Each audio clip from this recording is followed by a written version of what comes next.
Assalamualaikum warahmatullahi wabarakatuh. A'udzu billahi minasyaitonir rajim. Bismillahirrahmanirrahim. Alhamdulillahi rabbil alamin wa bihi nasta'inu ala umurid dunya waddin. Asyhadu an la ilaha illallah wahdahu la syarikalah wa asyhadu anna Muhammadan abduhu wa rasuluh la nabiyya ba'dah. Allahumma salli wa sallim wa barik ala nabina Muhammad wa ala alihi wa sahbihi ajma'in wa man tabi'ahum bi ihsanin ila yaumiddin. Subhanaka la ilma lana illa ma 'allamtana innaka antal alimul hakim. Wa ma 'alaina illa al balagul mubin. Wa qala rasul ballighu anni walau ayah.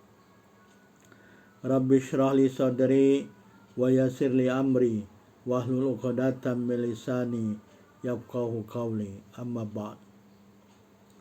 Dalam kesempatan ini insyaallah kita akan membicarakan mengenai adab-adab makan dalam Al-Quran dan As-Sunnah. Sebagai rujukan yang saya pakai adalah kitab Ihya Ulumuddin karangan Imam Al-Ghazali, Riyadhus Shalihin karangan Imam Nawawi, Al-Adhkar karangan Imam Nawawi, tafsir-tafsir Al-Quran ya, seperti tafsir At-Tabari, tafsir Ibnu Katsir dan tafsir Al-Qurtubi dan lain-lainnya.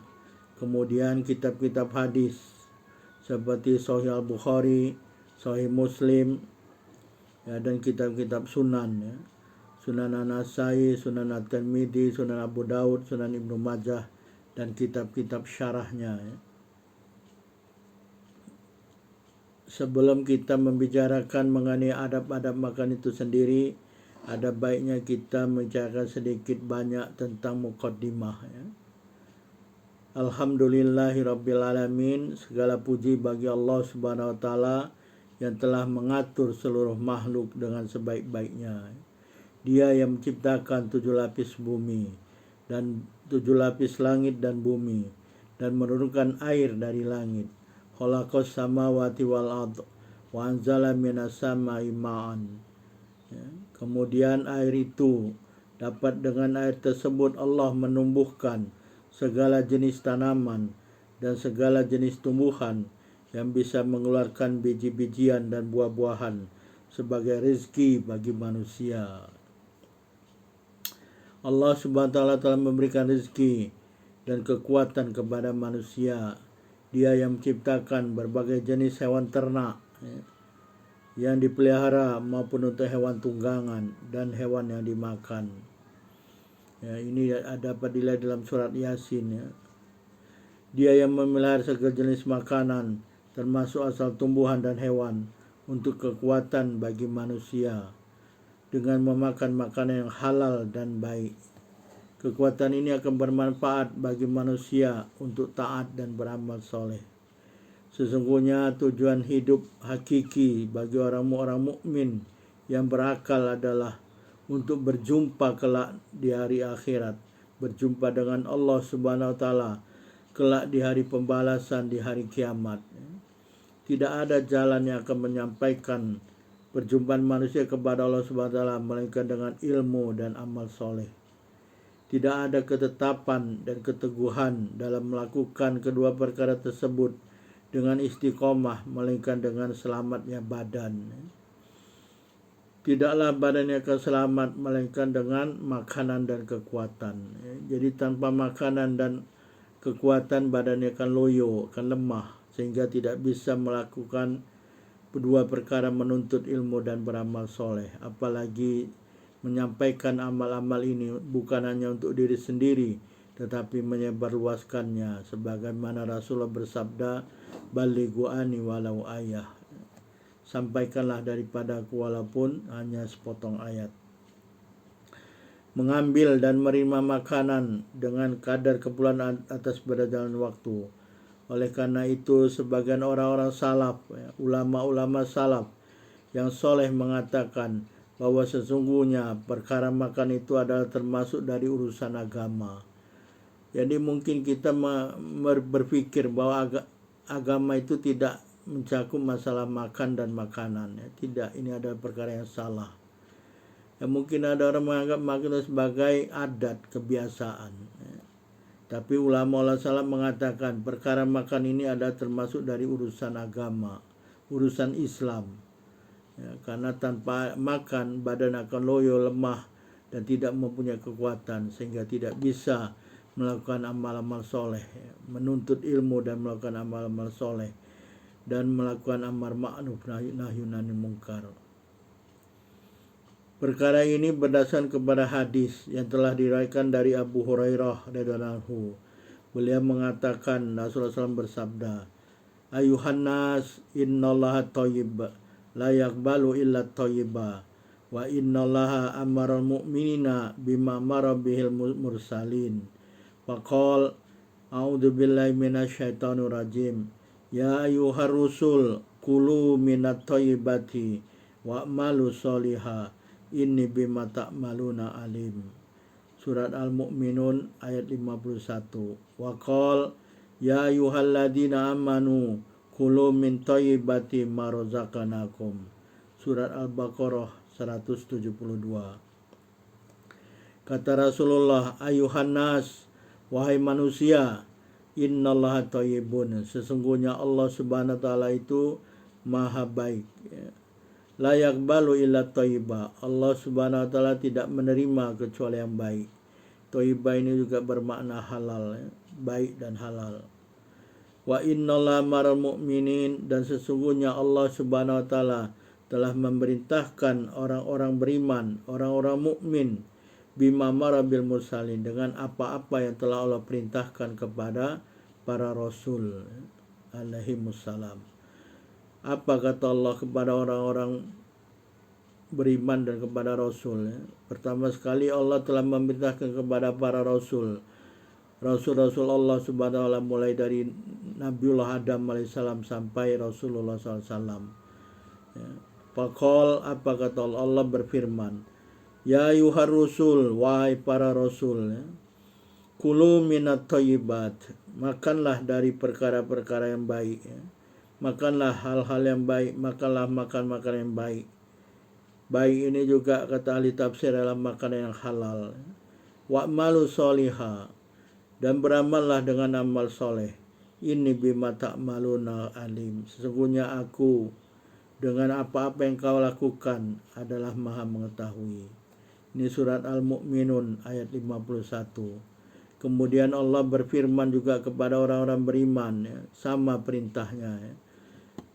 Ya ayyuhalladzina amanu, wahai orang-orang yang beriman, kulu min thayyibati ma razaqnakum, makanlah dari yang baik-baik apa-apa yang telah kami rezekikan kepada kamu, apa-apa yang telah kami berikan kepadamu.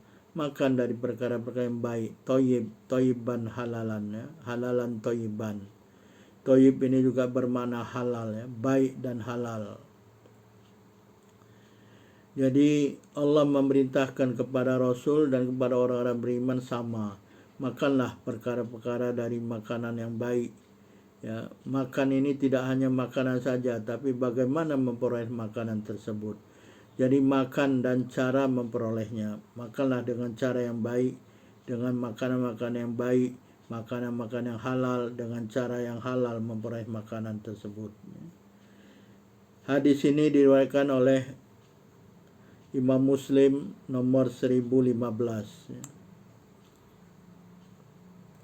Jadi berdasarkan hadis ini dan berdasarkan dua ayat Al-Quran yang disebutkan tadi, Allah Subhanahu wa taala telah mengingatkan dan memerintahkan manusia, khususnya orang-orang beriman, sebagaimana Allah memerintahkan para rasulnya untuk memakan makanan yang baik dan halal.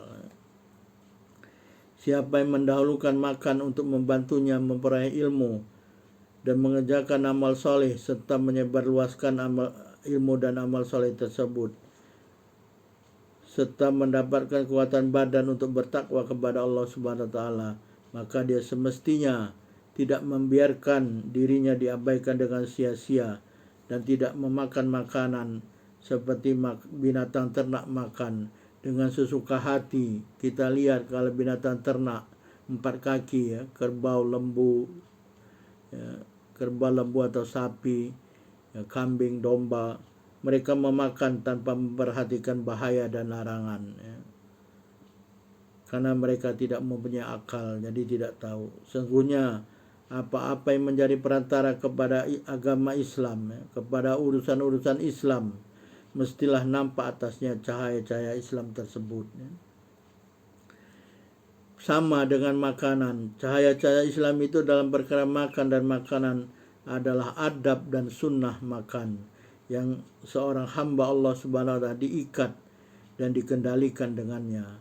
Jadi dengan demikian dia akan menimbang syahwat makan dengan timbangan syariat Islam ketika dia mengambil makanan dan memakannya.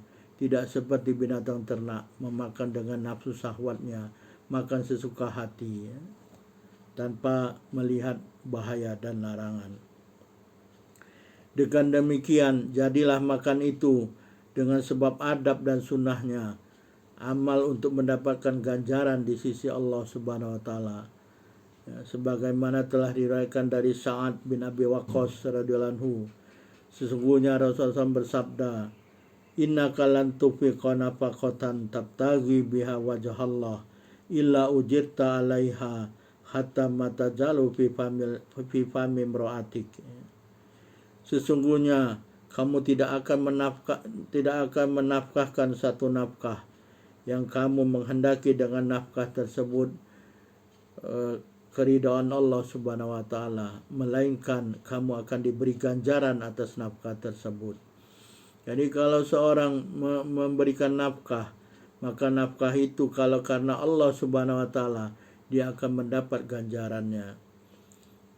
Hatta sehingga apa-apa yang dia suapkan, apa-apa yang dia letakkan dalam mulut istrinya, ya, jadi dia menyuapkan makanan, sampai perkara itu pun dia menyuapkan makanan kepada istrinya, maka perkara tersebut akan diberi ganjaran oleh Allah Subhanahu wa taala kalau perbuatan tersebut karena Allah Subhanahu wa taala.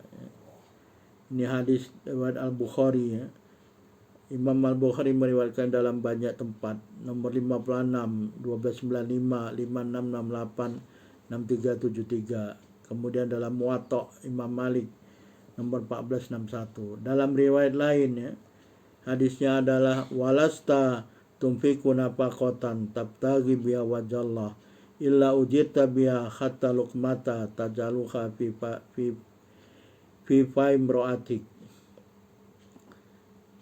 imra'atik, ya.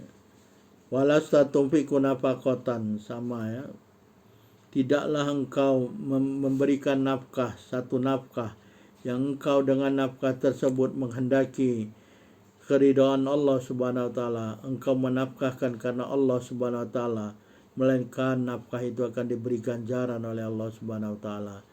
Jadi kalau kita mengeluarkan nafkah itu kita berikan karena Allah Subhanahu wa taala untuk mendapatkan ridha Allah Subhanahu wa taala, maka Allah akan memberi ganjaran kelak di hari akhirat.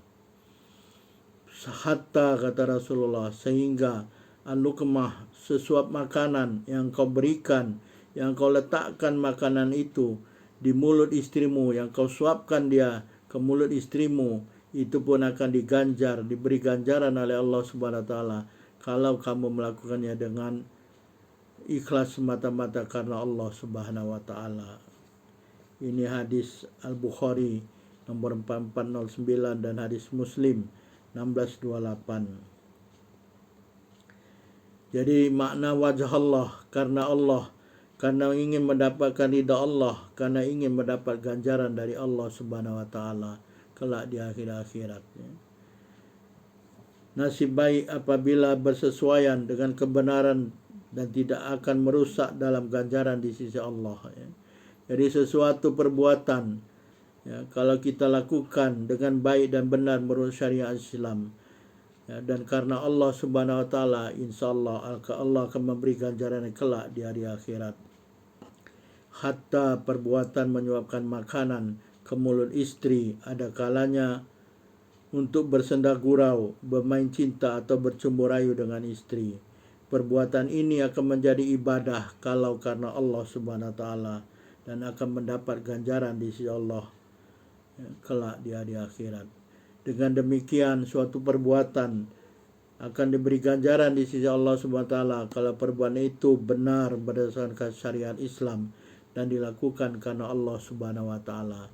Jadi suatu kebiasaan, suatu adat yang baik dan benar berdasarkan syariat Islam dan dilakukan karena Allah Subhanahu wa taala, dia akan menjadi ibadah di sisi Allah Subhanahu wa taala dan akan mendapat ganjaran kelak dari Allah Subhanahu wa taala. Walaupun seperti tadi menyuapkan makanan ya pada istri yang tujuan untuk bercumbu, bersenda gurau.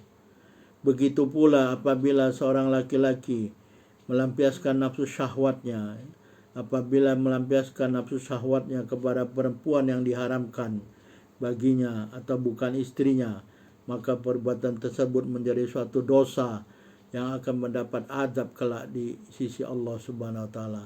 Sebaliknya, kalau dia melampiaskan nafsu syahwatnya kepada istrinya yang halal baginya, maka dia akan mendapatkan ganjaran di sisi Allah Subhanahu wa taala kalau melakukannya karena Allah Subhanahu wa taala, karena dia memberi nafkah batin kepada istrinya karena Allah Subhanahu wa taala. Hal ini berdasarkan hadis yang telah diriwayatkan dari Abu Dzar radhiyallahu anhu. Rasulullah SAW bersabda, "Anna nasan," ini Abu Dzar ya. Abu Dzar mengatakan anna nasan min ashabin Nabi sallallahu alaihi wasallam, sesungguhnya orang-orang dari sahabat Nabi sallallahu alaihi wasallam, qalu li Nabi sallallahu alaihi wasallam, berkata kepada Rasulullah sallallahu alaihi wasallam, ya Rasulullah, dhahaba ahlud duthur bil ujur. Orang-orang kaya ya, mereka pergi membawa membawa ganjaran-ganjaran amalnya. Ini adalah perkataan orang-orang atau perkataan sahabat-sahabat yang miskin ya. Mereka cemburu, mereka iri dalam perkara yang baik, itu dibenarkan dalam Islam ya. Ada dua iri yang dibenarkan dalam Islam ya. Salah satunya adalah iri bagaimana melakukan suatu perbuatan baik, amal soleh ya. Ini orang-orang sahabat-sahabat Rasulullah yang miskin ini komplain kepada Rasulullah SAW.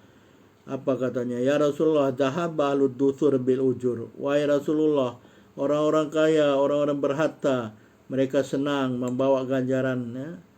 Mereka membawa ganjaran amal-amal mereka ya. Yusalluna kama nusalli. Mereka solat sebagaimana kami solat. Wa yasumuna kama nasum. Mereka saum sebagaimana kami saum. Wa yatasaddaquna bi fuduli amwalihim. Mereka bersodakoh, mereka berinfak dengan kelebihan harta mereka. Tapi kami tak ada harta. Ya. Begitu komplainnya ya, komplain. Mereka tidak menyebutkan kami tidak ada harta, tapi mengatakan mereka dengan harta-hartanya, ya, orang-orang kaya ini dengan harta-hartanya, ya, bersodakoh mereka dengan kelebihan hartanya, sehingga mereka mendapat ganjaran di sisi Allah. Tapi kami tak ada harta karena miskin ya. Miskin gak punya harta ya. Kais pagi makan pagi, kais petang makan petang ya. Gak ada harta benda, apa yang mau disodakohkan. Tapi kadang-kadang walaupun begitu mereka punya sedikit, mereka juga sodakoh ya. Begitulah karena iman dan takwa kepada Allah Subhanahu wa taala ya. Kemudian Rasulullah bersabda, qol awalaisa qad ja'ala lakum matasaddaquna inna bikulli tasbihah shadaqah wa kulli takbirah shadaqah wa kulli tahmidah shadaqah wa kulli tahlilah shadaqah wa amru bil ma'ruf shadaqah wa nahyu 'anil munkar shadaqah ya, wa fi buti ahadikum shadaqah. Kata Rasulullah, bukankah Allah Subhanahu wa taala telah menjadikan bagimu apa-apa yang kau sodakohkan ya. Jadi sodakoh ini banyak, tidak hanya dengan harta benda. Kata Rasulullah, inna bikulli tasbihah sodakoh. Sesungguhnya engkau bertasbih ya. Dengan setiap tasbih yang kau ucapkan, subhanallah, subhanallah, subhanallah, itu sodakoh kata Rasulullah. Jadi kalau tak punya harta benda, dengan cukup bertasbih kata Rasulullah, itu sodakoh. Sodakohlah dengan tasbih Ya, bahkan Rasulullah memerintahkan kepada orang-orang beriman, ya ini termasuk orang-orang sahabat-sahabat yang miskin tadi, ya, akan aku ajarkan suatu perkara yang kamu dapat ganjaran banyak. Di antaranya lah tasbih, ya, subhanallah subhanallah, tahmid, alhamdulillah alhamdulillah, takbir selepas sholat, ya, setelah sholat selesai. Jadi inna bikuli tasbihah, kata Rasulullah, sungguhnya bagi setiap tasbih yang kau ucapkan, subhanallah subhanallah subhanallah, sodakoh, itu adalah sodakoh. Wa kuli takbirah, Allahu akbar Allah, sodakoh. Ya, jadi tasbih sodakoh, takbir sodakoh. Wa kuli tahmidah sodakoh. Juga alhamdulillah alhamdulillah, tahmid. Ya. Satu tahmid, satu sodakoh. Satu tasbih, satu sodakoh. Satu takbir, satu sodakoh. Jadi subhanallah, satu sodakoh. Alhamdulillah, satu sodakoh. Allahu akbar, satu sodakoh. Begitu juga wa kuli tahlilah, tahlil, satu tahlil.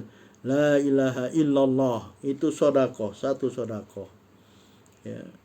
Wa amrun bil ma'ruf, engkau menyuruh orang untuk berbuat baik, itu juga sodakoh, satu sodakoh. Wa nahyu anil munkar, wa nahyu anil munkar, dan juga melarang orang, mencegah orang berbuat kemungkaran, itu juga satu sodakoh. Hatta wa fi buti ahadikum sodakoh, wa fi buti ahadikum sodakoh, sehingga engkau, ya, melampiaskan hawa nafsumu kepada istrimu yang halal, ya. Artinya engkau bersetubuh kepada istrimu, itu adalah satu sodakoh, ya. Jadi guyonan, banyak-banyak sodakoh kepada istri, ya. Lalu sahabat bertanya, qalu ya Rasulullah, ayati akhaduna syahwatahu wa yakunu lahu fiha ajrun. Kata sahabat-sahabat tadi yang komplain kepada Rasulullah, wahai Rasulullah, apakah seorang dari kami mendatangi syahwatnya kepada istrinya, ya, wa yakunu lahu fiha ajrun, apakah ada baginya dalam perkara tersebut ganjaran di sisi Allah? Kata Rasulullah, qala araitum law wada'aha fi haramin akan alaihi fiha wijrun. Kata Rasulullah, bukankah kamu tahu kalau seseorang melampiaskan nafsunya, ya, pada perkara yang haram, jadi dia bersetubuh kepada bukan istrinya, ya, yang haram baginya, apakah ada baginya dosa? Nah, kata Rasulullah, apakah ada dosa? Ya jelas ada dosa karena tidak halal, ya. Jadi melampiaskan nawaha nafsu, ya, seorang laki-laki melampiaskan hawa nafsunya kepada bukan istrinya yang haram baginya, maka ada dosa baginya.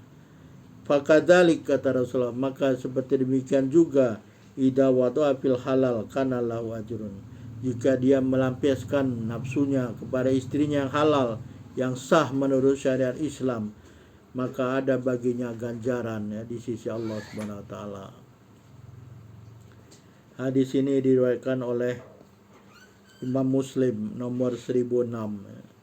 Berdasarkan kedua hadis ini, ya,